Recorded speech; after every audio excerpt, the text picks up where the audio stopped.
నమస్తే, welcome to RP7 TV news. తనను సిలువ వేసి తన దేహానికి శిలలు కొడుతున్న వారిని కూడా క్షమించాలని భగవంతుడిని వేడుకున్న మహోన్నత క్షమగుణ సంపన్నుడు యేసుక్రీస్తు అని పాస్టర్ వల్లూరి ప్రభాకర్ పేర్కొన్నారు. శుక్రవారం గుడ్ ఫ్రైడే సందర్భంగా మంథాని పట్టణంలోని సియను ప్రార్థన మందిరంలో మానవుల కోసం యేసుక్రీస్తు చేసిన త్యాగాలను స్మరించుకున్నారు. విభేదాలు తారతమ్యాలు లేకుండా మనసులంతా ఒక్కటిగా కలిసి ఉండేందుకు యేసుక్రీస్తు బోధనలు ఎంతగానో దోహదం చేస్తాయని పేర్కొన్నారు. ఈ సందర్భంగా యేసుక్రీస్తు సిలువలో పలికిన 7 మాటలను ధ్యానించిన ప్రత్యేక ప్రార్థనలు చేశారు. అనంతరం మంతాని పూర్వవీధుల గుండా సిలువ ధ్యాన సువార్త అనే కార్యక్రమం నిర్వహించారు. ఈ కార్యక్రమంలో పాస్టర్లు పెండ్రు ప్రసన్న కుమార్, దూడ మహేష్, కల్వల శామ్యుయల్, ఆస్మీర దయారాజ్, మార్క్, గద్దెల రాజేష్, సంఘ పెద్దలు అంకరి కుమార్ తదితరులు పాల్గొన్నారు.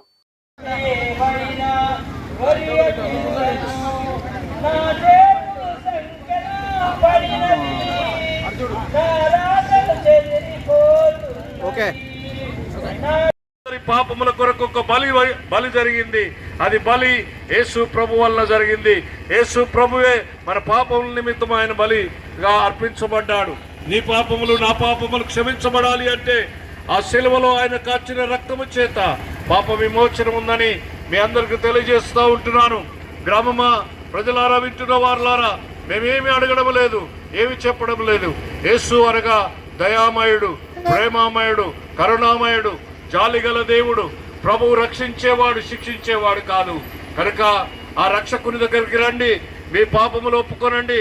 లేక యేసు ప్రభు అందరినీ ప్రేమించేవాడు. నీవెలాంటి పరిస్థితిలో ఉన్నా ఎవరైనా నిన్ను ప్రేమించి ఆయన తీసుకుంటాడు. ఆయన ప్రేమలో నువ్వు పొందాలి అంటే యేసయ్య దగ్గరికి రావాలి. ఆ యేసు రక్షకుడని నువ్వు అంగీకరించి ఆ రక్తంలో కడగబడితే నిన్ను ముక్తికి యేసు మార్గము తీసుకుని వెళతాడు. కనుక మత నివాసులారా, యేసు అనగా ఎవరో కాదు.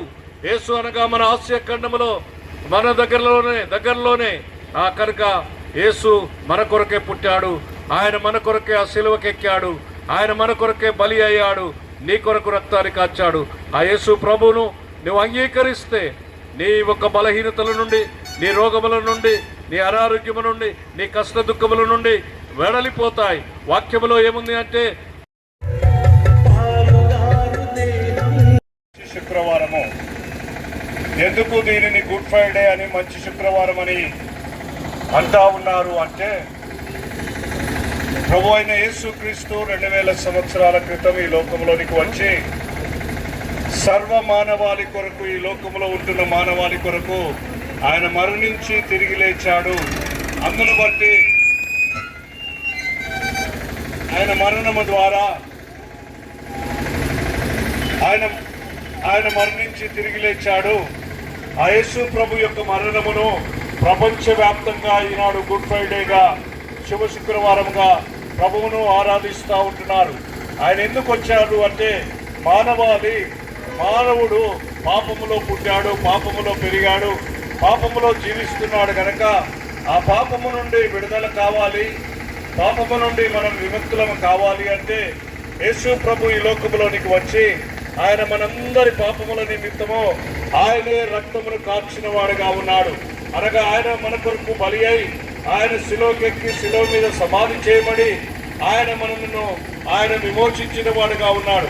మనందరి కొరకు, నీవు నేను, భాషా భేదం లేదు, పిల్లలు లేదు, పెద్దవారు లేదు, చదువుకున్న వారు లేరు, అందరి కొరకు ప్రభు అయిన యేసుక్రీస్తు. యేసు అంటేనే రక్షకుడు. యేసు అనగా రక్షకుడు. ఎందుకు ఆయన దేని నుండి రక్షిస్తాడు అంటే, మన పాపముల నుండి మనల్ని రక్షిస్తాడు.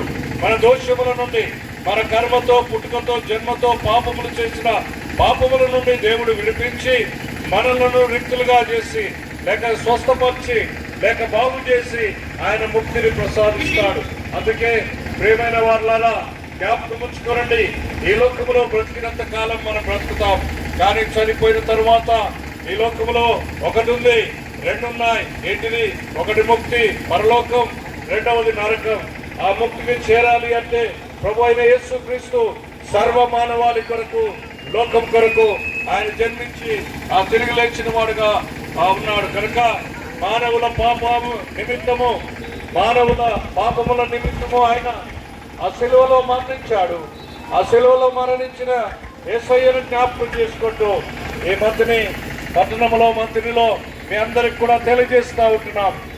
యేసు అనగా రక్షకుడు, యేసు అనగా పాపములను క్షమించేవాడు, యేసు అనగా పాపముల నుండి విడుదలనిచ్చేవాడు.